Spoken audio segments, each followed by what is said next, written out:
c'est un adolescent de 15 ans qui a une spécificité, c'est il subit son corps, il est enfermé dans son corps par rapport à sa maladie. Il a toute sa tête, il est très intelligent. Enfin, tu vois, je lui fais ça, il me fait des sourires et il me fait des bisous. Alors, c'est un lourd handicap avec toutes des conséquences assez complexes au niveau corporel, raideur musculaire, mais aussi vitale. Parce que Léonard, il est sous respirateur. Donc, on a aussi bien des gestes inhérents à son handicap physique et aussi à tout ce qui est vital, poumons, etc. Alors, c'est une myopathie myotubulaire. C'est l'inverse de la Duchenne. C'est-à-dire qu'elle est plus grave au départ et normalement, c'est évolution positive. Mais comme lui, il a la forme la plus grave de la maladie, l'évolution et les conséquences sur son corps fait que ça reste quand même important et qu'on va sur quelque chose qui décline. Léonard, il fait plus de 55 kilos.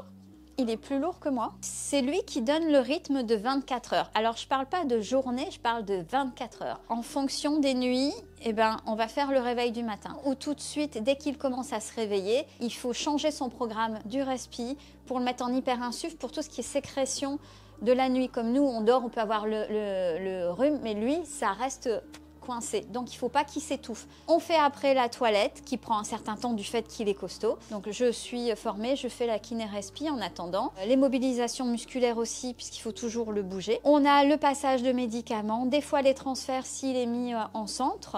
Léonard, du fait de l'évolution de sa maladie, il a des fois ce qu'on appelle des pics de douleur. À l'heure actuelle, on est plutôt sur une augmentation du taux des antidouleurs. Ce qui fait que par moment, il va se mettre à transpirer d'un coup et ces machines vont se mettre à sonner parce que la transpiration va mettre en défaut les machines. Comme ça peut être lui qui n'est pas bien et où il faut agir la nuit.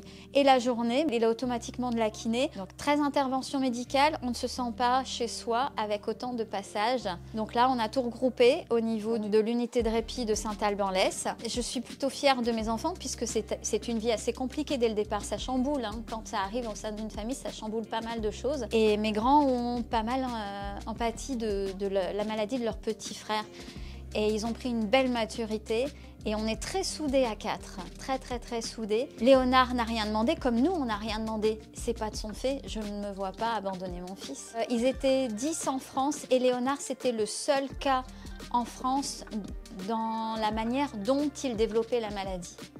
Et il y a 2 ou 3 ans, elle a été guérie, cette maladie. Mais Léonard, étant dans la maladie, est trop installé par rapport à Léonard.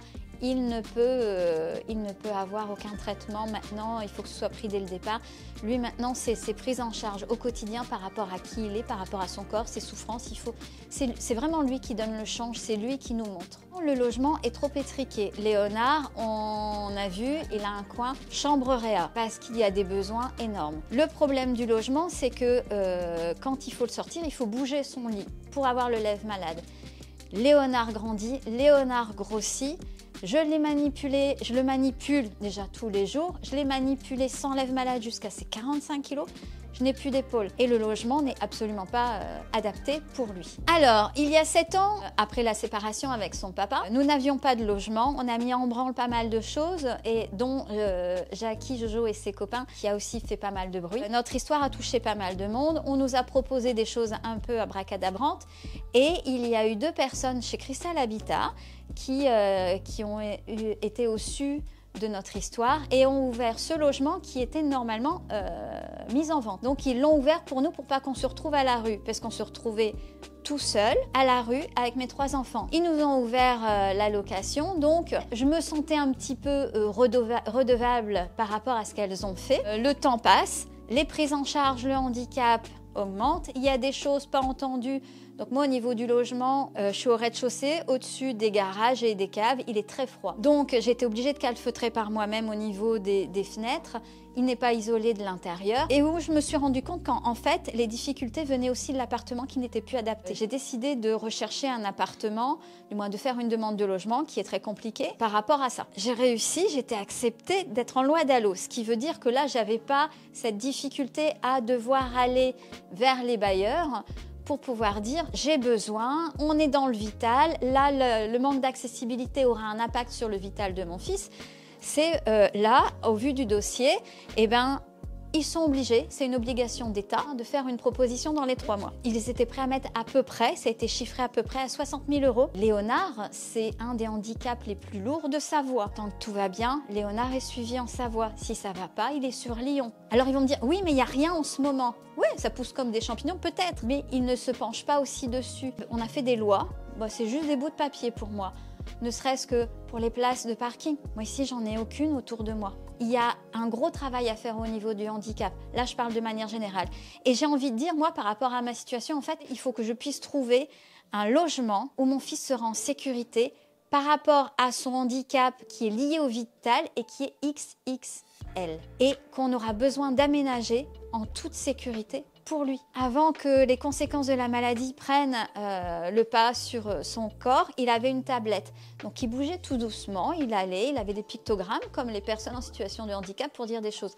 Et il verbalisait aussi au niveau de la traque. Il grandit, il a maintenant une canule adulte, donc il n'y a plus aucun son qui passe. Donc par rapport à ça, on a essayé la commande oculaire. Parce que lui, il faut qu'il continue de communiquer pour dire quand il a mal, où il a mal. Et il faut lui donner les outils nécessaires. En sachant que l'AFM a avancé les fonds, parce que c'est pressant par rapport à mon petit bonhomme. 18 200 € à financer, à rendre à l'AFM. Donc là, on a fait ce qu'il faut faire, dossier MDPH, on attend le retour.